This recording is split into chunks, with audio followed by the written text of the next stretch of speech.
মৃত্যু হলো কেন? স্বাস্থ্যমন্ত্রী জবাব দাও। অবিলম্বে 20 স্যালাইনের সাথে যুক্ত আধিকারিকদেরকে গ্রেফতার করতে হবে। स्लाइन से गर्भवती महिला की मौत होने के कारण अब फिर से एक बार स्वास्थ्य व्यवस्था सवालों के घेरे में आ चुकी है। स्लाइन से मौत होने के कारण सिलीगुड़ी के विधायक डॉक्टर शंकर घोष ने भाजपा कार्यकर्ताओं को लेकर आज यानी शनिवार को उत्तर बंगाल मेडिकल कॉलेज एवं अस्पताल में राज्य सरकार स्वास्थ्य विभाग के खिलाफ जमकर प्रदर्शन किए।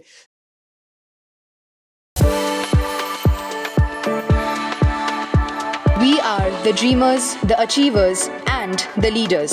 Come, join us today.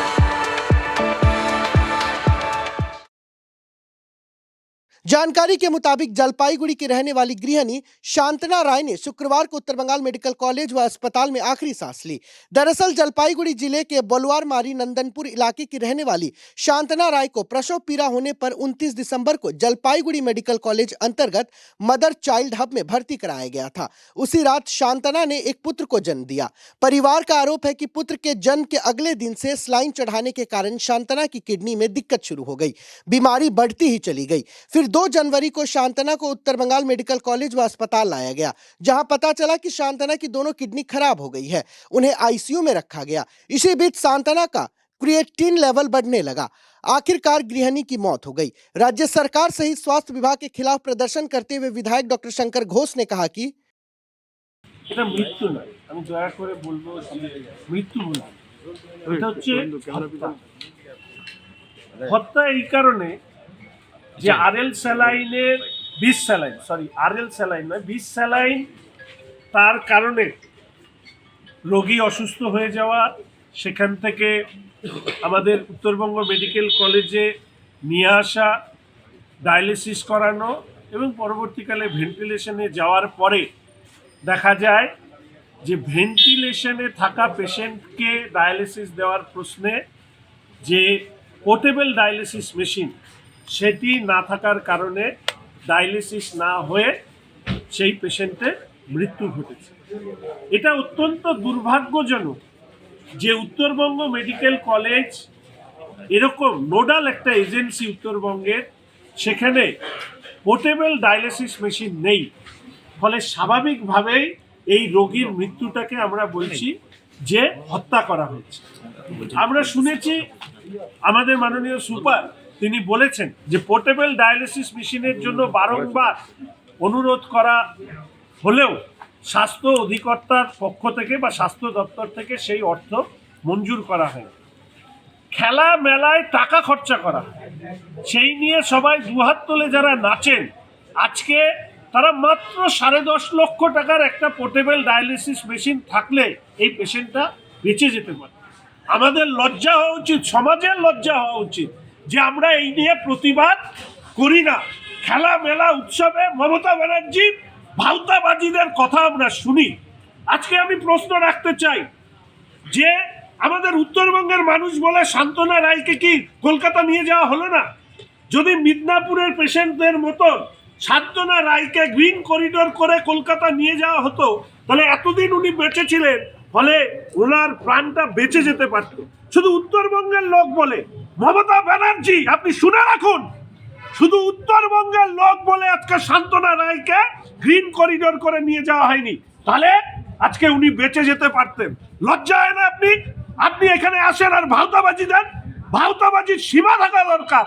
যে উত্তরবঙ্গ মেডিকেল কলেজে 10.5 লক্ষ টাকা দিয়ে একটা পোর্টেবল ডায়ালিসিস মেশিন আপনারা দেননি। আরে আমাদেরকে বলতেন, আমরা দিয়ে দিতাম। আমাদের বিধায়কদের টাকা, আমাদের এমপিদের টাকা আমরা দিয়ে দিতাম। টাকা দিলে নেন না, আর এখানে আছে ভাউতাবাজির কথা বলেন। আরেকটা জিনিস আমি আপনাদের সামনে বলতে চাই যে এই যে আমাদের মেডিকেল কলেজকে কেন পঙ্গু করে রাখা হয়েছে, আমি বারবার করে বলি উত্তরবঙ্গ বঞ্চিত করে রাখা হয়েছে। বেসরকারি নার্সিং হোমগুলোকে লাভজনক থেকে আরো লাভজনক যাতে হয়, তার জন্য আমাদের উত্তরবঙ্গ মেডিকেল কলেজ সহ উত্তরবঙ্গের স্বাস্থ্য ব্যবস্থাকে মমতা ব্যানার্জি কাটমানি খাওয়া, টাকা মারা একজন মুখ্যমন্ত্রী, তিনি এই সমস্ত নার্সিং হোম থেকে তার দল টাকা খায়, তার জন্য উত্তরবঙ্গ মেডিকেল কলেজকে পঙ্গু করে রাখা হয়েছে। আজকে লজ্জা করে না মমতা ব্যানার্জি? আপনার পুলিশ গুলি খেলে উত্তরবঙ্গ মেডিকেল কলেজে আসে না, কেন আসে না? আপনার পুলিশ গুলি খাওয়ার পরে কেন মেডিকেল কলেজে আসে না, কেন নার্সিংহোমে পাঠান আপনারা? আপনারা জানেন এই মেডিকেল কলেজগুলো হচ্ছে এমন একটা জায়গায় পৌঁছেছে যে প্রাথমিক চিকিৎসা দেওয়া ছাড়া এই মেডিকেল কলেজগুলোর কিচ্ছু করার নেই। পরিকাঠামো শেষ। ডাক্তাররা এখানে ঘুরতে আসেন কলকাতা থেকে, এসে চলে যান। এখানে নির্দিষ্ট সংখ্যক চিকিৎসা পরিকাঠামো এবং তার সহযোগীরা নেই। তার ফলশ্রুতিতে এই মৃত্যু। 50 লক্ষ টাকা ক্ষতিপূরণের দাবি আমরা রাখছি। রোগীর পরিবারকে 50 লক্ষ টাকা ক্ষতিপূরণ দিতে হবে। আরএল স্যালাইন, বিষ স্যালাইনের সাথে যুক্ত যারা, তাদেরকে আইনি প্রক্রিয়ায় আনতে হবে। আপনারা জানেন যে আমি কলকাতা যাওয়ার আগে আরএল স্যালাইনের বিরুদ্ধে, অধিকর্তাদের বিরুদ্ধে, স্বাস্থ্য দপ্তরের বিরুদ্ধে এফআইআর করেছি। শুভেন্দুদা কলকাতায় করেছেন, হাইকোর্টে পিআইএল দাখিল করা হয়েছে। আজকে আমি আপনাদেরকে বলছি, এই রোগীর মৃত্যুর জন্য তার পরিবারের সাথে আমার প্রাথমিকভাবে কথা হয়েছে, তারা বাইরে আছেন। তাদের সাথে কথা বলে ঠিক একইভাবে এই মেডিকেল কলেজের বিরুদ্ধে আমি আজকেই বিকালে থানায় এফআইআর দায়ের করব। এবং আমরাও দেখতে চাই আইন তার ক্ষমতা কতখানি, আর যারা এই ধরনের অপকীর্তি করছেন তাদের ক্ষমতা কতখানি।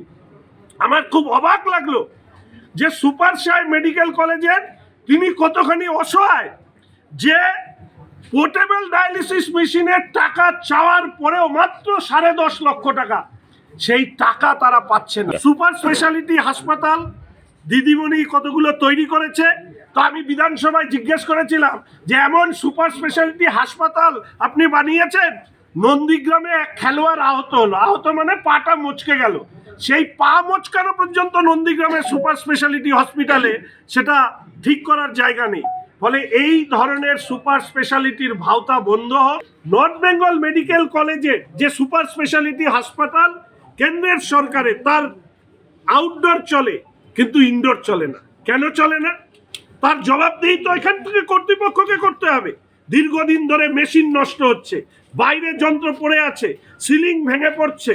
এই সবটা মিলিয়ে উত্তরবঙ্গের স্বাস্থ্য ব্যবস্থাকে পঙ্গু করে দেওয়া, এর জন্য স্বাস্থ্যমন্ত্রীর পদত্যাগ, আরএল স্যালাইনের সাথে যারা জড়িত তাদের বিরুদ্ধে আইনি পদক্ষেপ, 50 লক্ষ টাকা ক্ষতিপূরণ পরিবারকে, এবং উত্তরবঙ্গের স্বাস্থ্য ব্যবস্থাকে পঙ্গু করে দিয়ে বেসরকারি নার্সিংহোমগুলোকে লাভ পাইয়ে দেওয়ার এই সরকার, তার বিরুদ্ধে সর্বাত্মক আন্দোলন ভারতীয় জনতা পার্টি গড়ে তুলবে।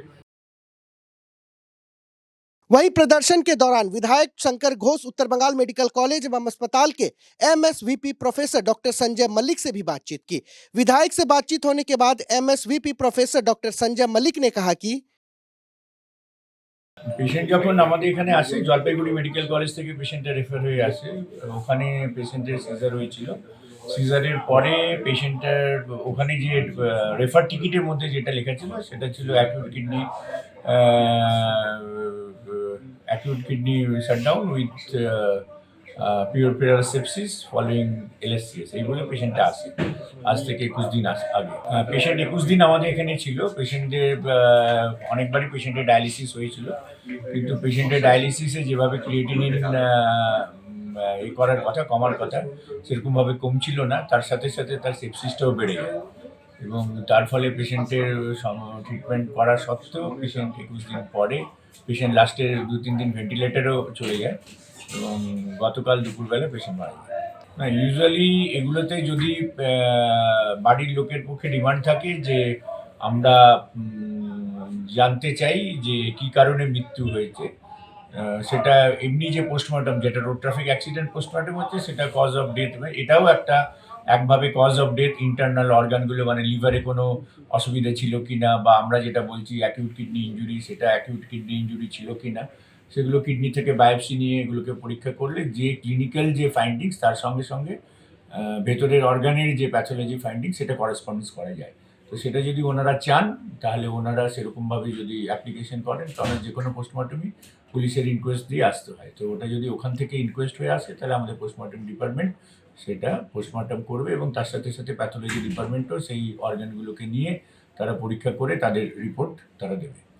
যে কোনোই এই যে মানে মানে ডিউরিং প্রেগনেন্সি যেটা ম্যাটার্নাল ডেথ, সেটা ম্যাটার্নাল ডেথ প্রতিটা ডেথই রিভিউ হয়, যে কোনো জায়গায় সব জায়গাতেই হয়। তো সেখানে এটা রুটিনলি এই ডেথটা রিভিউ হবে কী কারণে মৃত্যু হয়েছে, এবং এই পেশেন্টে অলরেডি দুবার মেডিকেল বোর্ড হয়েছে, কারণ পেশেন্টটা যেহেতু ক্রিটিক্যাল কন্ডিশনে ছিল। তো অলরেডি মানে ডেথ ইজ আন্ডার রিভিউ, এবং তার ফলে সেটা অলরেডি হয়ে গেছে, এবং এরপরে যেহেতু ম্যাটার্নাল ডেথ রিভিউ হয়, এটা আবার এই মাসের শেষে স্বাস্থ্য ভবনের সাথে আবার এই মিটিংটা হবে, রিভিউ হবে, ডিস্ট্রিক্ট লেভেলে রিভিউ হবে। তো সেই জিনিসটাই মানে যেটা আসছে সেটা প্লাস যদি রিপোর্টটা উঠে আসে, তখন একটা ক্লিয়ার পিকচার পাওয়া যাবে যে ক্লিনিশিয়ানরা যেটা বলছিল তার সঙ্গে যেটা ফাইন্ডিংস যেটা পাওয়া গেল সেটা সহমত আছে কিনা। আমরা এই এখন অবধি তো এখান থেকে আমরা কোনো পেশেন্ট কিন্তু গ্রিন করিডোর দিয়ে পাঠাইনি সেরকমভাবে। আমাদের অন্য অন্যভাবে যে পেশেন্টগুলো হয়, যেগুলো কোল্ড পেশেন্ট, তারা বাচ্চারা বা অন্য অন্য ক্ষেত্রেও যেগুলো পেশেন্ট সেরকমভাবে থাকে, তারা এতে যায়, এসএসকেএমে যায়। এই পেশেন্টের যখন আমাদের এখানে শেষের দিকে পেশেন্টের ক্রিয়েটিনিন কম ছিল না, তখন একবার কথা হয়েছিল যে পেশেন্টকে রেফার করবার জন্য যদি এর থেকে আমাদের মেডিকেল কলেজ থেকে কোনো বেটার সেন্টারে, সেখানে এসএসকেএম এর কথা।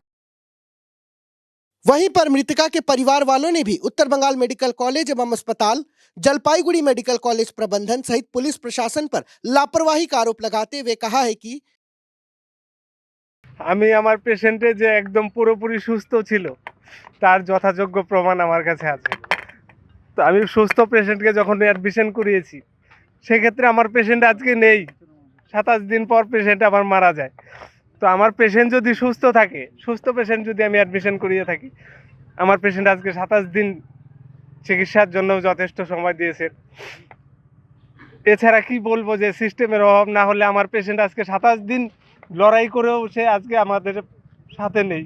হ্যাঁ, আমরা এটাও জলপাইগুড়িতে বলেছিলাম যাতে কলকাতা নিয়ে যাওয়া যায়, এসএসকেএম হসপিটালে অ্যাডমিশন করা যায়, সেই ব্যাপারেও আমরা মৌখিকভাবে আবেদন করেছিলাম যে আমাদের যাতে সেই ব্যবস্থাটা করা হয়।